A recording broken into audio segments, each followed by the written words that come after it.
Olá, eu sou a Rita. Olá, eu sou o Silvio e este é mais um bate-papo informal, série Adventos Crísticos, renovar o cristianismo através da renovação do cristão. E nós vamos falar sobre o capítulo 4, que é o Evangelho e a Arca do Desconhecido. Só lembrando que nós estamos falando sobre o livro Adventos Crísticos do Adolfo Marques dos Santos, tá bom? Essa aqui é uma edição diferente da capa que vocês vão ver aí no vídeo. Essa aqui é a edição 3, a do vídeo é a edição 4, tá bom? E a gente estava falando, o nosso capítulo é o... Evangelho e a Arca do Desconhecido. É o capítulo 4. Ok, Isso. é só para ficar claro. Eu posso começar a falar do capítulo 4? Pode. A gente tem um roteiro, tá, gente? Não, tem Mas o que roteiro nenhum. acontece... Não, só para a gente ter uma orientação. Vai. Antes mesmo, como o nosso foco, né, ao longo do Advento a Jesus Cristo, e esse capítulo é muito específico, né, da gente falando de Jesus Cristo, eu queria lembrar aqui uma passagem de João 17, né, onde Jesus diz o seguinte: Pai, agora, pois, Pai, glorificai-me junto de ti, concedendo-me a glória que tive junto de ti antes que o mundo fosse criado. Ou seja, né, Jesus é aquele nosso irmão maior e eu acho que ele é quase uma unanimidade no sentido de que foi a maior consciência que aportou no planeta Terra.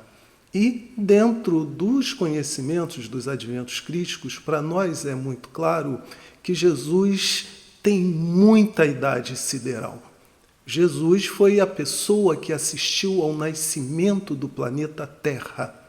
Então, quando a gente diz, né, que talvez o seu maior sacrifício tenha sido, né, o seu processo de descenso vibratório, se a gente parar para pensar na idade sideral de Jesus e no fato de que ele acompanhou a criação do planeta Terra, meu Deus do céu, que consciência é essa?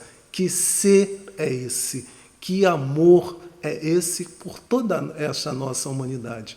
Então, eu acho, né, que a nossa expectativa, né, Rita, que a gente consiga falar um pouquinho desse tema, que aparentemente é muito curtinho, mas que a gente julga muito significativo, porque é falar de Jesus, assim como todo o advento é falar de Jesus. Mas esse capítulo me parece muito especial. É isso aí. Então, como é o Evangelho e a Arca do Desconhecido? Bom, ele já falou um pouco aí de Jesus, né? Jesus foi o médium mais perfeito, considerado o médium mais perfeito do Cristo, né? Do Cristo planetário, que a gente já explicou lá no primeiro capítulo, tá? Então, e o que seria essa Arca do Desconhecido, né? Porque quando a gente vê isso, o Evangelho é a Arca do Desconhecido. O Evangelho a gente conhece, agora a Arca do Desconhecido... Acho que ninguém, né, que não esteja assim dentro das nossas casas lá do céu, né, do Centro Espiritualista Universalista, talvez não tenham escutado falar sobre isso. Então, o que acontece? Esse livro foi escrito, né, baseado em mais de 700 mensagens que foram recebidas através de psicografias. E o Silvestre, que é o porta-voz, né, das Sagradas Fileiras, nós chamamos de Silvestre esse ser, que, na verdade, ele é o porta-voz de uma pleiade de espíritos, da qual chamamos Sagradas Fileiras. E ele trouxe uma mensagem para a gente explicando o que seria essa Arca do Desconhecido, porque a primeira vez que ele falou também, nós, né, do grupo, achamos aquilo muito estranho.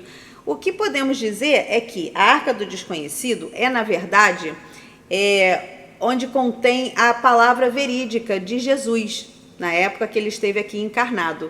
E existem duas arcas, a Arca do Desconhecido no plano terreno, que se encontra no Vaticano, e onde tem os pergaminhos, né, com os escritos dos discípulos, e diz o Silvestre, né, em uma das mensagens, de que esses pergaminhos, eles têm uma palavra, né, mais próxima ao original do que o nosso Evangelho, que foi um pouco modificado, né, por intenções, né, dos imperadores da época, né? Então houve quer dizer, como é que a gente pode dizer? Eu não quero falar muito disso não, mas tudo bem. Então houve É uma forma de dizer que de acordo com interesses específicos, muita coisa foi adulterada. Isso. Né? A gente não está aqui querendo criticar quem quer Não. que seja, mas é um fato. Né? Então, Isso aí a gente pode até encontrar, né? Se você procurar na internet, você encontra, né, esses fatos aí dessas alterações que foram feitas, né, propositalmente. Mas, voltando então, a Arca do Desconhecido no plano terreno tem os escritos dos discípulos e, segundo o Silvestre, né, tem um quantum de subjetivismo, porque, obviamente, né, foram os discípulos que escreveram, cada um escreve dando a sua interpretação, né, falando um pouco de como ele viu aquilo, como compreendeu, como entendeu, né, a fala de Jesus. Porém, a Arca do Desconhecido, que se encontra no plano luz, né, no astral, essa arca sim traz a palavra exata, né, original, verídica de Jesus. E nesse capítulo nós vamos ver a primeira palavra, assim, que a primeira abertura desta Arca do Desconhecido para o grupo lá do céu. E aí nós vamos daqui a pouquinho ver essas palavras aí, e foi justamente na última ceia. Embora você não tenha utilizado o termo, né, Rita, eu acho que a gente pode falar que o fato da Arca do Desconhecido se encontrar no plano luz é aquele plano que muitos conhecem como os registros acássicos. Isso, né? Então, nós estamos chamando aqui de plano luz os registros acássicos.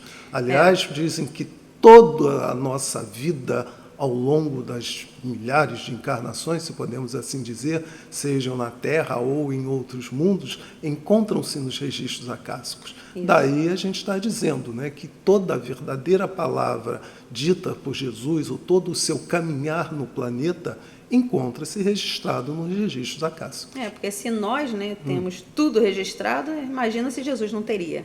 Agora, essa arca ela é bem protegida, né, porque mesmo no astral nós temos que ter essa proteção, essa segurança toda. Contra-ataque, né, de forças evolutivas. Isso é natural. Então a gente vai ler aqui rapidinho uma mensagem que chegou no dia 16/8/1988, do Silvestre, explicando o que seria essa Arca do Desconhecido. Tá? Então diz assim a mensagem: a Arca do Desconhecido não deve ser confundida com sortilégios ou enigmas. Ali estão depositados todos os fatos dogmáticos absurdamente ocultos da maior parte da humanidade, que por interesses muito mais políticos que cristãos precisava permanecer na ignorância. Isso manteria vivo o temor a tudo que se diz divino, ou melhor, a tudo que é inerente ao Criador. Os velhos, mas fiéis pergaminhos, que conservam em perfeito estado a escrita durante séculos, urgem por aquele que os desenrolem e os desfraudem qual bandeira única do Cristo vivo que tantos teimam em banir deste planeta. Então, como você disse, né, nós temos uma cópia desses pergaminhos que se encontram no Estado do Vaticano, não é isso? Isso mesmo. E é aquela coisa, né, a verdade ela não pode ser colocada assim, de qualquer maneira, a qualquer momento. Para tudo tem um planejamento, e aqui eles falam muito, né, desse planejamento sideral voltado para a Terra, que são os adventos crísticos. Porque tudo tem que ter a sua hora. Já dizia o Platão, né, que é preferível a ignorância absoluta do que o conhecimento em mãos inadequadas. Por que essas mensagens não vêm logo de uma vez, né? Às vezes a gente fica falando, não sei, mas por que a gente não pode ver logo isso tudo? Então, nós não sabemos o porquê, mas eles sabem muito bem qual é o melhor momento para ir, né, abrindo essa arca para a gente. Até porque isso causaria, de certa forma, uma ruptura, né, dentro, digamos assim, né, de tudo aquilo que a gente sabe a respeito de Jesus, a respeito da Bíblia, né, e a necessidade de que estejamos preparados, né, no sentido de não perdermos o equilíbrio diante das coisas, né? A gente sabe que essa ruptura se daria certamente em função do fato de nos sentirmos enganados, né? Porque a verdade dos fatos é que nós fomos enganados, quer por uma questão de poder, quer por uma questão de manipulação. Então, a espiritualidade entendeu, né, até respeitando o nosso livre-arbítrio, que essas digamos, o complemento dessas mensagens deveria ser distribuído em doses homeopáticas, né, na medida em que nós tivéssemos maturidade para absorver, né, essas mudanças e no sentido de utilizá-las da melhor forma. Né? Pois é, você vê que a lei da reencarnação, né, não se fala, né? Algumas religiões, católicos, evangélicos, não falam da reencarnação. E, no entanto, está lá, está no Evangelho. Então, vamos lá para a mensagem? Porque a gente vai fazer o seguinte, essa mensagem é um pouquinho longa, mas a gente vai lendo aos pouquinhos e vai fazendo algum comentário sobre a mensagem, tá bom? E a gente não pode esquecer, de novo, que essa mensagem foi transmitida pelas Sagradas Fileiras, que tiveram a autorização de acessar esses registros acássicos. Até porque o Silvestre, que é o nosso porta-voz junto à espiritualidade, ele tem essa responsabilidade de exatamente quando nós temos uma dúvida, né, ou alguma questão de uma melhor compreensão sobre um texto do Evangelho, ele nos transmite, digamos, o original, né, para que a gente possa estudá-lo e possa fazer o melhor uso, com toda certeza. Em um dos livros do Adolfo, até o Cristianismo Renovado, ele coloca no capítulo 25, se não estou enganada, as várias mensagens enviadas fazendo essa correção, né, de algumas palavras de Jesus no Evangelho, algumas passagens, né? Então vamos lá para essa mensagem. Ela chegou no dia 12 de outubro de 1990 e foi psicografada por Terezinha Teixeira Pereira de Carvalho, não é? E é a mensagem sobre a última ceia, quando da despedida de Jesus, em que ele agradece os discípulos. Então vamos lá. O início é um introito do Silvestre, tá? Silvestre, ele trouxe essa mensagem pra gente e aí ele dá esse introito, ele faz essa como é que chamam? Essa abertura, né, para a leitura das palavras de Jesus. E diz o introito de Silvestre assim: cumpre-se o superior planejamento, posto que se faz dinâmico, imutável, improrrogável, disciplinado e, sobretudo, inconteste. Assim, amparado na unânime aquiescência desta Assembleia de Luz, voltada para os adventos e seus detentores, neste final de ciclo e prenúncio concreto da nova era que se avizinha, obtém o superior consentimento. Tu e alguns poucos adventistas, por méritos próprios, receberão igual parcela de ensinamentos, cabendo, entretanto, ao arbítrio de cada um a correta ou tempestuosa assimilação, condução e divulgação de tais eventos. Confio em ti, filho do meu renascer, e na bela índole que te pauta a existência através dos séculos, a predestinação. A arca, debulhada qual milho velho, ouro vital e imaculado, espalha ante nossa visão ampliada o sublime conteúdo, propiciando a minha alma sequiosa da verdade apreendê-la, ruminá-la em discernimento para transferi-la a ti, sem comprometimento dos dogmas pré-existentes e, sobretudo, sem aviltar-lhe a divina essência. E é então que nesta glorificada hora, no acuro dos teus sentimentos, me é dado falar pelas palavras dele, o Nazareno mestre e irmão maior. Bom, então foi até o que o Silvio falou, né? Ele agora teve finalmente, né, a autorização para poder passar essa mensagem, né, que a gente vai ler aqui. Quer falar alguma coisa? Uma coisa que eu acho interessante, né, é que nós vamos ver agora, nessas palavras de Jesus, o original, gente. Por quê? Porque nós temos, né, no Novo Testamento, nos 4 evangelhos, referências à última ceia, né? E ficou muito claro para nós que a última ceia, ela retrata praticamente a nova aliança de Jesus com a humanidade. Mas aqui a gente tem as exatas palavras. Então, na medida, né, em que a Rita for lendo, nós vamos poder perceber que realmente há um pacto de Jesus com a humanidade. Mas como um pacto de Jesus com a humanidade? Um pacto de Jesus sendo a humanidade representada pelos seus apóstolos, né? E aí Jesus diz umas coisas que são muito bacanas, né? E que eu acho que todos nós ficamos emocionados em poder partilhar disso. Isso. Inclusive, nós vamos colocar na descrição do vídeo o texto completo, tá? Porque se vocês quiserem reler, né, eu acho que é interessante. Então, palavras de Jesus na última ceia. Em sendo a derradeira pausa nestes instantes de iminentes e desditosos presságios, quando a calmaria branda se posta ao longe e vem rasgar a penumbra deste convívio ameno sob a luz pálida da candeia, que nos testemunha a verdade insólita, almejo convosco partilhar os símbolos da fé na excelsa presença eterna e onisciente do meu Pai. E na inexorável certeza de que entre vós outros caminhei, vivi, jejuei, renunciei e venci o caos. Enfim, amei a humanidade, ora diminuta, como amo o universo que nos contém. Então, né, no meu modo de ver, né, o que Jesus está dizendo para a gente? Né?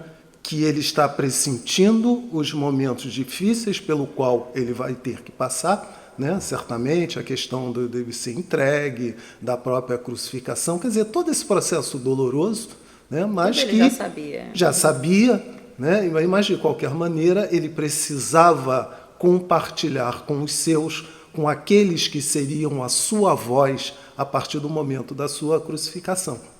É isso aí. Então vamos lá, continuando as palavras de Jesus.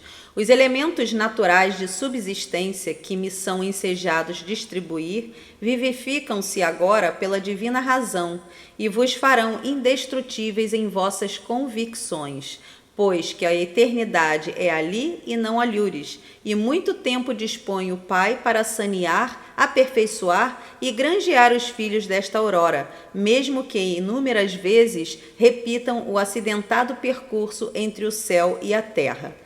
Isso. Aqui a gente pode ver, né, bem claro, esse acidentado percurso entre o céu e a terra, o que a gente tinha falado, né? Que é a lei da reencarnação aqui. E uma outra coisa que eu também vejo, né, apesar de Jesus estar falando aparentemente com os apóstolos, eu insisto nisso, ele está falando com toda a humanidade. E quando ele diz, né, que os elementos naturais de subsistência que ele vai disponibilizar para os seus apóstolos, né, os farão indestrutíveis em vossas convicções, pois que a eternidade é ali, não alures, ele está dizendo de todos nós. Todos aqueles que, de alguma forma, apreenderem essa verdade que ele está, né, transferindo, serão indestrutíveis no sentido de que não serão abalados na sua fé. A despeito do que possa acontecer, e a gente vai ver aqui que Jesus vai dizer para a gente, né, que muita coisa vai acontecer. Sim. Uhum. E aqui ele fala também da imortalidade, né, do espírito, quando ele diz, né, fala da eternidade. Tudo bem que muitos acreditam nessa eternidade, mas a eternidade que Jesus propõe para nós aqui não é essa de ficarmos lá à toa, né? A eternidade é porque nós realmente somos imortais e vamos ficar encarnando, reencarnando e desencarnando até que cheguemos a um ponto de não precisar mais encarnar, né, no corpo físico para resgatar nossas dívidas passadas. Porque é dito aqui, o Pai para sanear, aperfeiçoar e granjear os filhos dessa aurora, ou seja, os filhos dessa humanidade, para sanear, mesmo que inúmeras vezes repitam o acidentado percurso entre o céu e a terra, ou seja, né, nós encarnamos, desencarnamos e vamos, à medida desse processo, nos melhorando. Nos lapidando, né? Aos poucos. Ou apreendendo, digamos, os ensinamentos de Jesus. Vamos nos lapidando e apreendendo, né, os conhecimentos. Vamos caminhando para a prometida angelitude de Deus. Isso. Né? Então, continuando as palavras dele. Este é, pois, o pão da vida que deveis embeber com o néctar da salvação.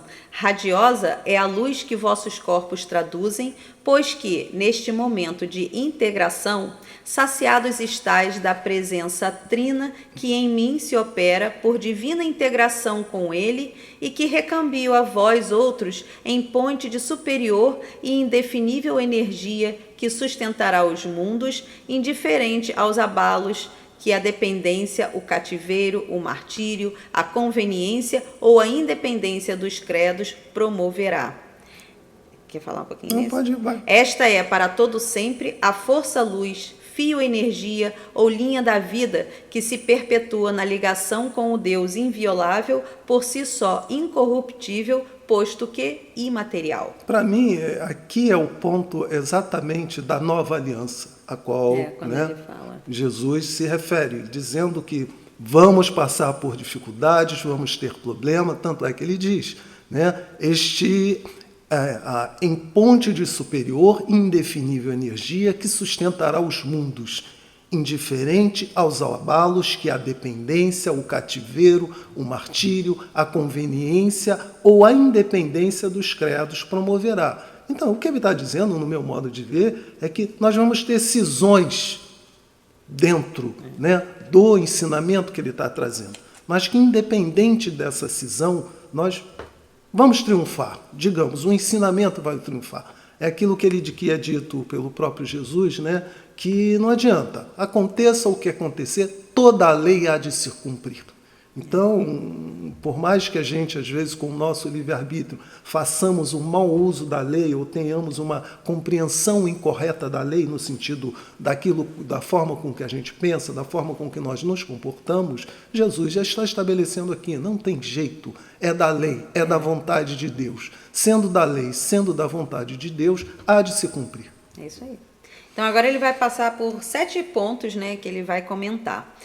Número 1. Não vos conclamo a obediência cega ao tratado do meu Pai, não antes que verdadeiramente aceiteis os preceitos que constituem a sagrada lei. Contudo, rogo-vos discernimento e apreço no trato e na lida subjetiva que vos hão de envolver com o divino ministério.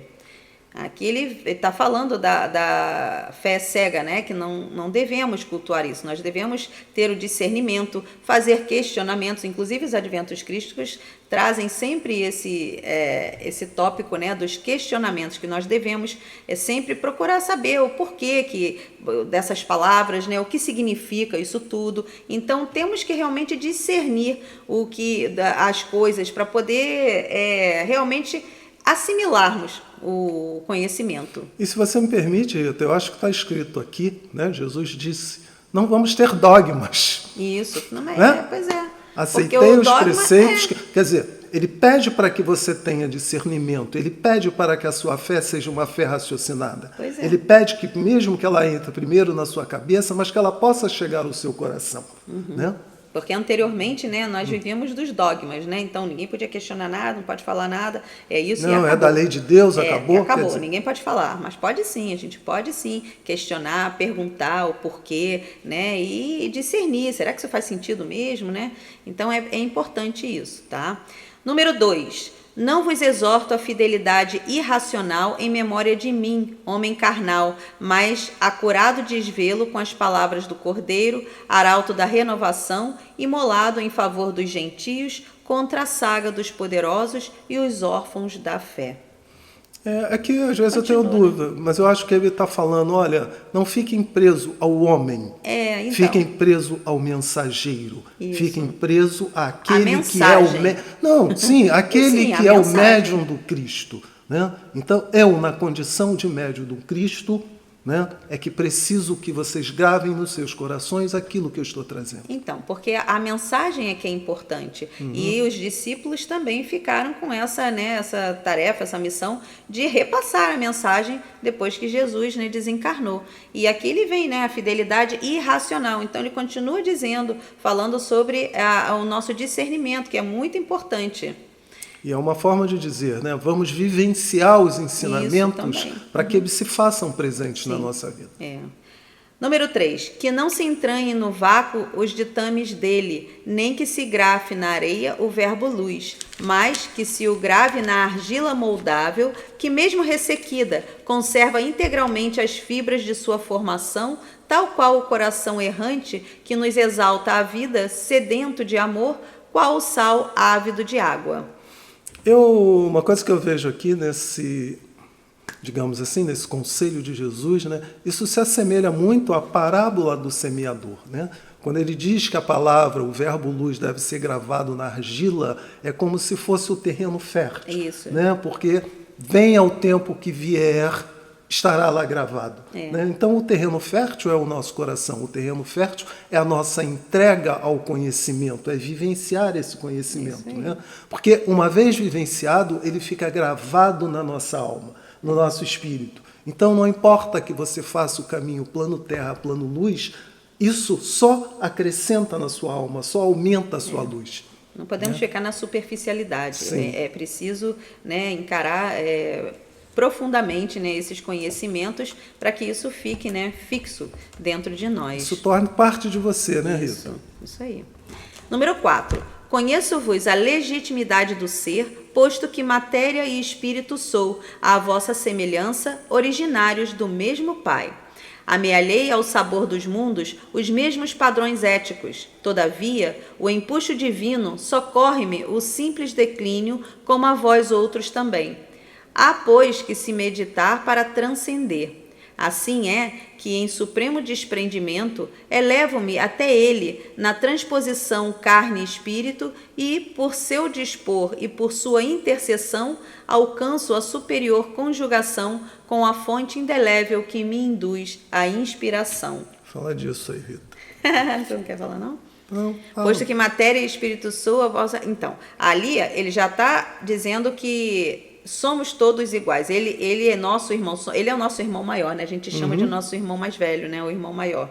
Então, somos todos iguais perante Deus e ele veio, encarnou da mesma forma que todos nós encarnamos. Claro que ele levou, né, 1000 anos para fazer esse descenso, mas eu digo assim, biologicamente, né, ele nasceu da Maria através de um ato sexual, entendeu? Normal, como todos nós, porque ele não veio destruir a lei. Ele veio, né, exemplificá-la. E ele não poderia vir de uma forma completamente diferente da gente. Senão a gente falaria assim, mas ele é diferente, eu não posso nunca ser como ele. Então ele veio como nós, né, nasceu como nós, encarnou como nós.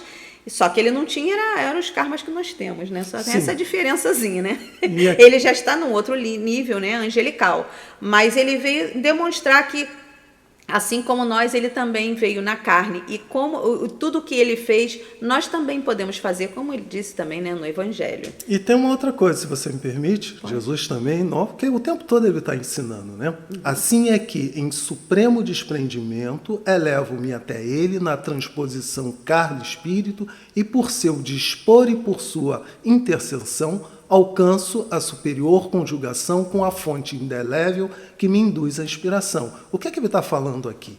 Que ele, na condição que ele tem, ele consegue se colocar na sintonia do Cristo. Do Cristo planetário. Né? Então, que é nossa tarefa nos trabalharmos para que sejamos capazes, dentro de um processo lógico de crescimento, né, das nossas muitas encarnações, de ter essa conjugação, de não necessitarmos mais, digamos assim, de intermediários para que possamos sentir o Cristo em nós, para que possamos sentir Deus em nós. Acessar o nosso Cristo interno, né, o nosso eu superior, nossa força superior.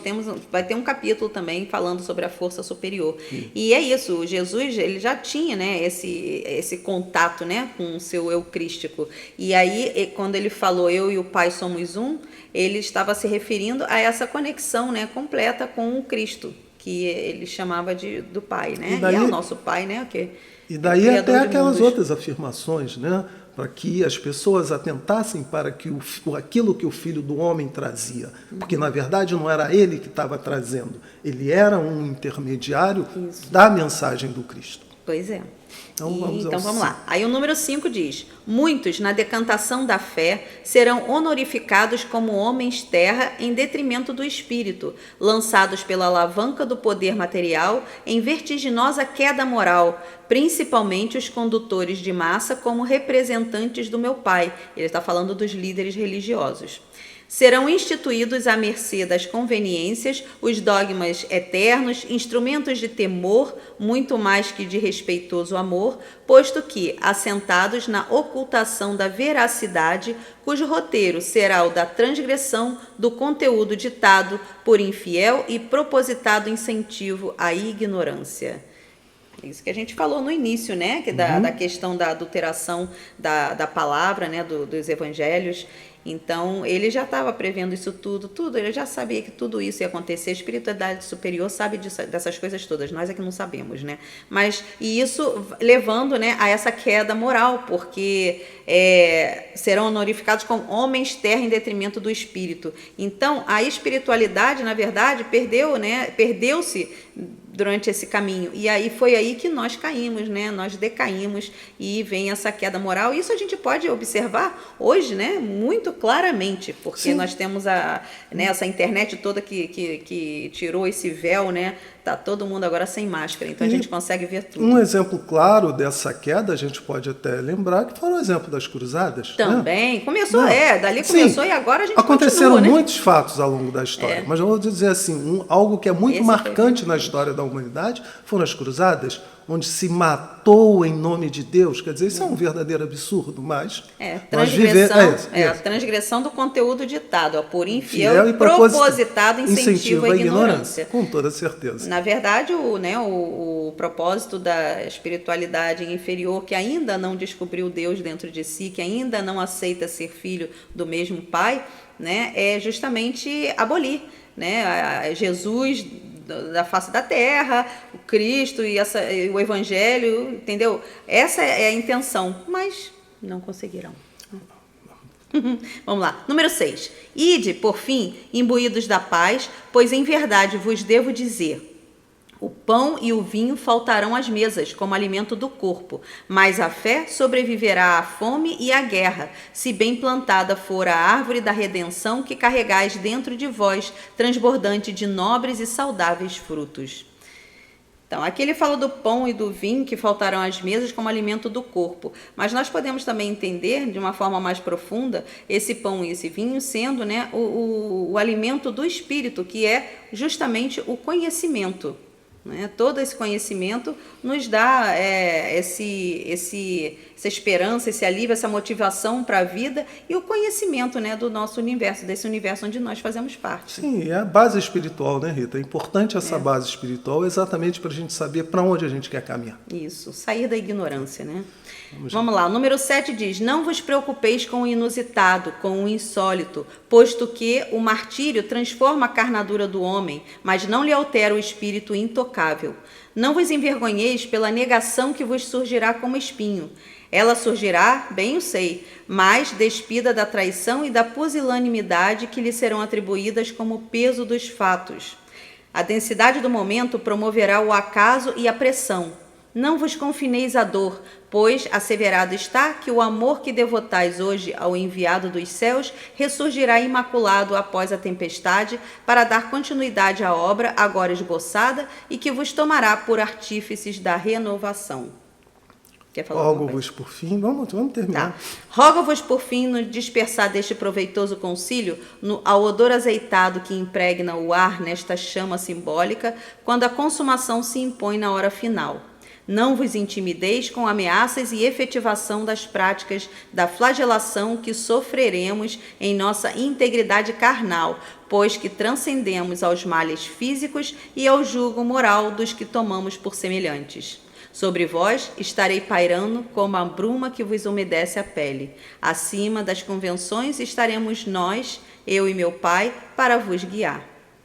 Somos, pelo amor do Cristo, Senhor nosso irmão maior, Silvestre acima. Eu acho que Jesus está falando, né, de todas as dificuldades pelas quais nós passaremos, no sentido de levar a sua mensagem. Evidentemente que, num primeiro momento, ele está falando com os apóstolos. Olha, vocês vão passar por muitos problemas, por muitas dificuldades, serão sacrificados, serão crucificados, assim como eu. A perseguição foi grande, Isso, né? mas está dizendo para todos nós, como humanidade, como membros do seu rebanho, que passaremos por problemas, que teremos dificuldades, mas que necessitamos ter fé. Se tivermos fé, com toda certeza, Ele estará nos amparando. Né? Sim, e então, a imortalidade está aqui também. Para que ter medo, né, disso tudo? Não temos que ter a nossa convicção sem medo. Morte não existe, nós somos realmente eternos, né, imortais. E essa convicção é que nos faz realmente transmitir, né, esse conhecimento todo para aquele que está ao nosso lado. E é isso que nós devemos fazer sempre, né? Isso. Sermos fortes e sermos parceiros de Jesus, já que Ele é o nosso irmão maior. Ele veio aqui para nos ensinar isso, então a gente tem que mostrar que aprendeu a lição, né? Então, acho que é isso, né, Rita? Então, que nós passamos do tempo muito. Mas é porque essa mensagem é um pouquinho grande, isso. Mas ela é valiosa. Né? Gente, vamos pedir para vocês, não esqueçam de visitar o nosso canal, é muito importante que vocês deem um like, escrevam também alguma coisa, né? façam um comentário, questionem, né? É importante, porque Nós queremos passar para vocês o que está descrito no livro dos Adventos Críticos, né? Mas é muito importante que nós sabemos o que vocês acham, o que vocês pensam, como vocês estão se sentindo, né? Como é que está, né? Esse nosso esforço. E diga aí o que acharam das palavras originais de Jesus. Né? E mais uma vez, repassem nossos vídeos, se inscrevam, né? Convide um amigo para ajudar o nosso canal a ficar fortalecido. É isso aí. Mais gente. uma vez, muito obrigado. Graças a Jesus por mais essa oportunidade. E vamos fazer grato, o que Jesus né? pediu, né? Isso. Passar adiante essa palavra aí maravilhosa. Né? Tá bom? Isso aí. Uma boa Tudo semana de bom, pra saúde e todos. paz. Tchau, beijos.